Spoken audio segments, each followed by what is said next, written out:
அடியே உன் டிகிரி இது, நீ டிகிரி முடிச்சிட்ட. ஆக்சுவலாக பிரச்சனையாக்கு வந்து ஒரு போஸ்ட் ஒன்று வந்திருக்கு. அது என்னதுன்னு நான் மாடியில் வந்து பிரித்து பார்த்துட்டேன். அதை உங்களுக்கும் காட்டணுமா? பிரச்சனையா உனக்கு ஒரு பார்சல் வந்திருக்குடி. என்னடா ட்ரெஸ்ஸா? அட எந்திரிச்சு நில்லு, எந்திரிச்சு நின்று வாங்க, எந்திரிச்சு நில்லு. பார்சல் குடுறா, இங்க என்ன இருக்குடா? குடுறா. சரி எந்திரிச்சு நில்லு சொல்றேன். ஓகே, கால்ல விழுந்துக்கோ ஃபர்ஸ்ட்.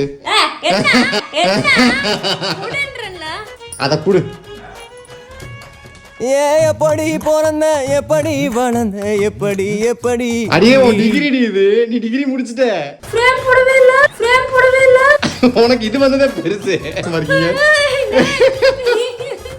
2020ல முடிச்ச சர்டிபிகேட் 2025 இப்போ வந்திருக்கு. இனி 17 வயசுக்கு வந்தா என்ன, வரலனா என்ன பண்ண போறீங்க? நீங்க படிச்சு முடிச்சு என்ன பண்ண போறீங்க? இப்பதான் பண்றேன். ஆரஞ்சு குடிச்சுக்கிட்டு இருந்தீங்க, அதைத்தான் கண்டிப்பா கண்டினியூ பண்ண